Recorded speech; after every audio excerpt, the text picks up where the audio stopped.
తీవ్రమవుతున్న సమయంలో సరిహద్దు జిల్లాల పట్ల కేంద్రం మరింత శ్రద్ధ వహిస్తోంది. ఇందులో భాగంగా చండీగఢ్లో నిత్యావసర సరుకుల నిల్వలపై అధికారులు నిషేధం విధించారు.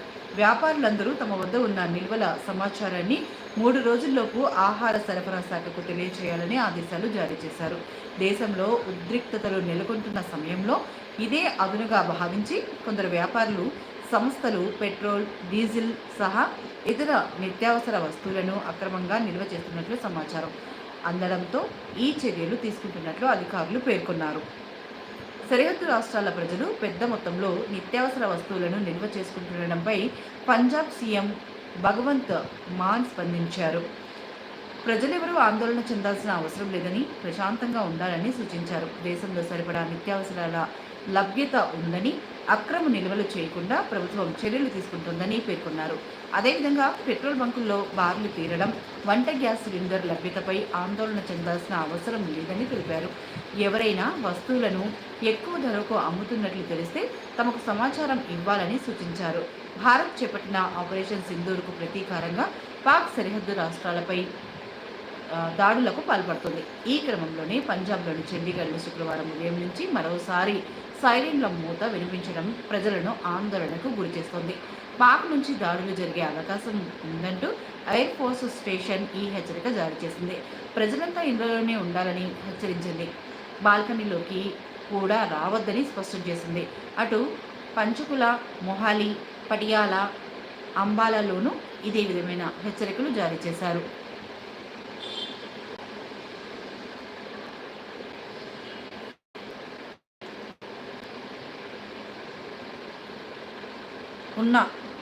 నేను ఉన్నా మను గారు. చెప్పండి విజయ్ గారు. ఏమీ లేదు లే విజయ్ బై. వస్తారులే. గౌరీ గారు ఎక్కడికి వెళ్ళరు. ఏమి అప్పుడేనా గౌరీ గారు? కాసేపు ఉండండి, ఎక్కడికి వెళ్ళరులే. టెన్షన్ పడకండి, వస్తారు.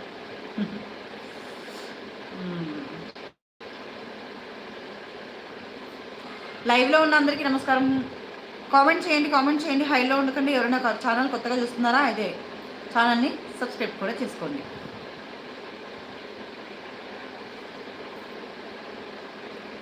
భారత్ పాకిస్తాన్ మధ్య ఉద్రిక్తతలు భగ్గుమంటున్నాయి. దాయాదిని అన్ని వైపుల నుంచి దిగ్బంధిస్తోన్న కేంద్ర ప్రభుత్వం సింధు జలాల ఒప్పందం అమలును నిలిపివేసింది. దీనిపై తాజాగా ప్రపంచ బ్యాంకు అధ్యక్షుడు అజయ్ బంగా స్పందించారు. ఈ ఒప్పందం విషయంలో ప్రపంచ బ్యాంకు జోక్యం చేసుకోని సమస్యను ఎలా పరిష్కరిస్తుందనే దానిపై చాలా ఊహాగానాలు వినిపిస్తున్నాయి. అవన్నీ అర్థం లేనివి. ఈ బ్యాంక్ పాత్ర ఒక సహాయకుడిగా మాత్రమే ఉంటుంది అని బంగా స్పష్టం చేశారు. ప్రస్తుతం బంగా భారత్లో పర్యటిస్తున్నారు. గురువారం ఆయన ప్రధాని మోదీతో భేటీ అయ్యారు. ఈరోజు ఉత్తరప్రదేశ్లో ముఖ్యమంత్రి యోగి ఆదిత్యనాథ్ను కలిశారు. అలాగే పలు కార్యక్రమాల్లో పాల్గొన్నారు. భారత్ పాక్ మధ్య ఉద్రిక్తతల సమయంలో ఆయన మన దేశంలో పర్యటించడం ప్రాధాన్యం సంతరించుకుంది. ప్రపంచ బ్యాంకు అధ్యక్ష పదవిని చేపట్టిన తొలి భారతీయ అమెరికన్, సిక్ అమెరికన్గా బంగా చరిత్ర సృష్టించారు.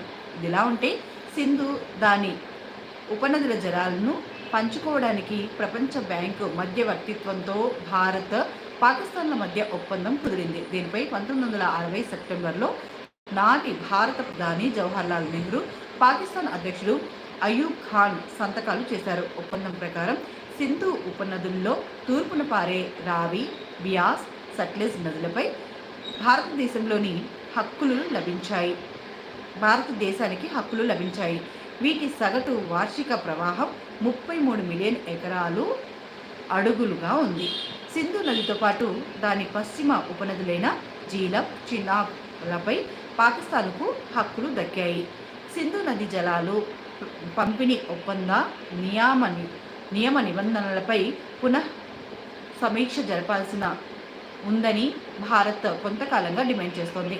1960లో ఒప్పందం కుదిరిన నాటికి ఇప్పటికీ రెండు దేశాల జనాభాలో తాగు, సాగు నీటి అవసరాలలో చాలా మార్పులు వచ్చాయని, పర్యావరణ, భౌగోళిక, రాజకీయ పరంగా కూడా మార్పులు చోటు చేసుకుంటున్నాయని గుర్తు చేసింది.